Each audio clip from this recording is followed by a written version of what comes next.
आता आपल्या आवडत्या मालिकेचे संपूर्ण भाग मालिका प्रसारित झाल्यानंतर लगेचच पाहू शकता फक्त सन नेक्स्ट वर. भारतातील प्रेक्षकांसाठी मोफत सेवा.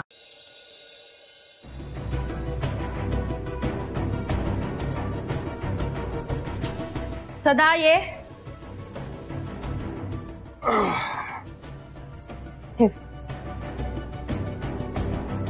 सदा जरा आजचा पेपर आण ना. हो साहेब. सुजितला कसं आहे, बरा आहे का तो? कसला आलाय बरा? रात्रभर नुसता कळवळत होता. पेन किलर्सनी पण झोप नाही आली.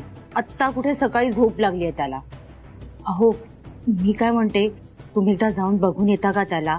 म्हणजे कोणत्या मोठ्या हॉस्पिटलला हलवायचं असेल तर आपल्याला त्याची हालचाल करायला हवी ना. तुम्हाला ना लहान सहान गोष्टीचा भाऊ करायचीच सवय आहे. तो साधं खर्चटलंय त्याला.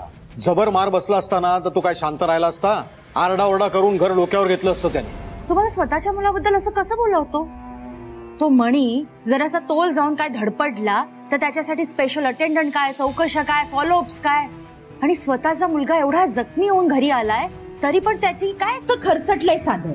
एक्झॅक्टली तेच म्हणायचंय मला. मणी उंचीवरनं खाली पडला, हाताला डोक्याला त्याला लागलं तरी सुद्धा तो बेडवर जाऊन झोपला नाही.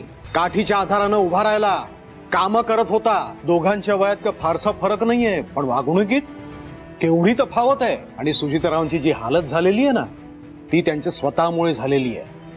आणि म्हणे अशा मुलाच्या उशाशी जाऊन आम्ही बसायचं.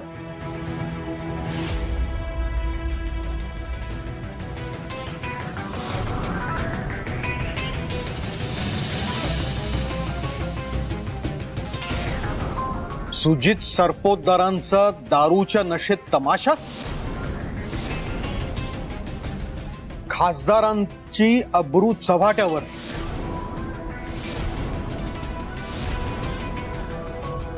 क्या वाचा. मी म्हणे अशा मुलाची जाऊन चौकशी करा.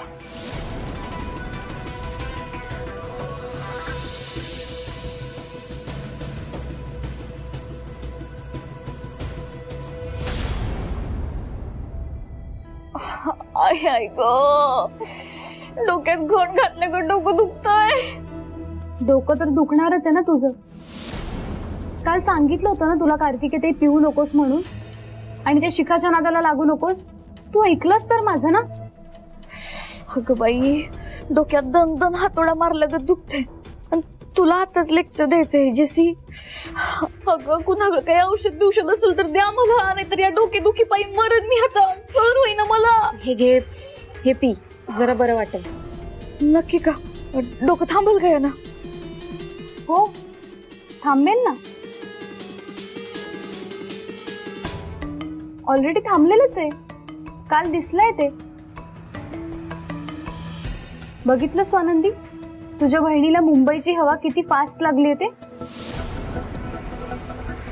तायडे, अगं शोभतं का आपल्याला हे? कशाला रात्री दारू प्यायलीस तू? कुणाला कळलं तर काय म्हणतील? देसाईच्या पोरी बिघडल्या म्हणतील. आणि आता जर आई असती, तिला हे सगळं कळलं असतं तर? तूच विचार कर की तिला काय वाटलं असतं. थोडासा एन्जॉय करायचा प्रयत्न केला तर तू म्हणतेस देसाईची पोरगी वाया गेली म्हणून. 2 महिने माझ्या आयुष्याची काय वाताहत झाली कुणाला पण माहित नाही ग. तुझ्याकडून चूक झाली. तुला गावातून गावकऱ्यांनी गावाबाहेर काढलं. तू इथं आलीस, पण माझ्याकडनं तर काही चूक बी नाही झाली. भर मांडवत माझं लग्न तुटलं सगळ्या भावकी समोर. काही नाही तर आईचा तरी आधार होता ग मला. पण तुझ्या माग माग ती इथं आली आणि या मुंबईने तिचा बी जीव घेतला. तरी म्हणलं नशिबाचा फेर आहे, करू कसा तरी सहन. काय चूक होती ग माझी. इतकी दिवस मी काय खाते काय पिते कोणी विचारायला पण आलं नाही. आता थोडस एन्जॉय करते तर तू म्हणतेस की देसाईच्या पोरी वाया गेल्या. Kartiki, Kartiki, good morning. Good morning Swanandi. Hi. Hello. हा अगं कार्तिकी, तू रेडी नाहीस अजून? अगं चल लवकर निघायचंय ना. तायडे कुठे चालली आहेस आणि मला काही बोलली नाहीस तू. अगं ते शिकायचं माझं आधीच ठरलं. आता याच्या पुढे काही ठरवायचं असेल ना तर मी तुझी परवानगी घेईन. तसं नव्हतं म्हणायचं मला. मुंबईत तुझं कोणी ओळखीचं नाही ना, म्हणून. कुठे चालली आहेस? अगं तू बघतेस ना माझे कपडे, हाय त्याच कपड्यांवर आली मी इथं. आता आणखी 2-4 जोडी कपडे नको, तर नोकरी पण शोधायची आहे मला. आता तिथं काय हेच कपडे घालून जाऊ? तर शिका मला म्हणली का आपण जाऊ म्हणून शॉपिंग करायला. लक्षातच नाही आलं माझ्या बघ. अगं पण मला बोलायचंच की, मी आले असते ना सोबत तुझ्या. अगं बोलायला काही नाही, पण तुला कुठं वेळ आहे? नोकरी हॉस्टेल याच्यातनं सवड नाही तुला माझ्याकडे बघायला. हो अगं स्वानंदी, मलाच दया आली बिचारीची. म्हणजे ती हॉस्टेलमध्ये आल्यापासून असे जुने कपडे घालूनच फिरते अगं. मग मीच म्हटलं की चल जाऊया आपण, मस्त शॉपिंग करू फॅशन स्ट्रीटला. आणि मी आहे तर टेन्शन घ्यायचं काही कारणच नाहीये ना, हो की नाही कार्तिकी? आणि तसंही स्वानंदी, तुझ्यापेक्षा माझा फॅशन सेन्स चांगला आहे.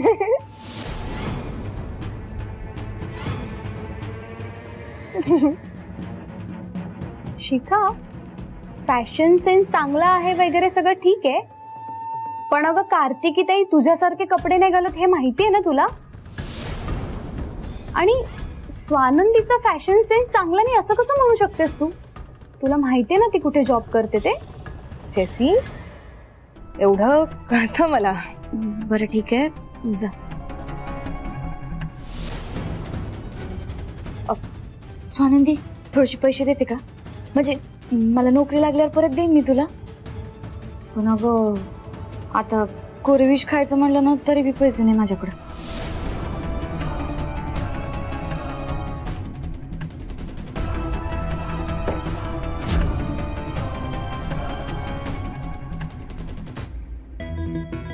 थँक्यू. चला तायडे काळजी घे. Bye bye.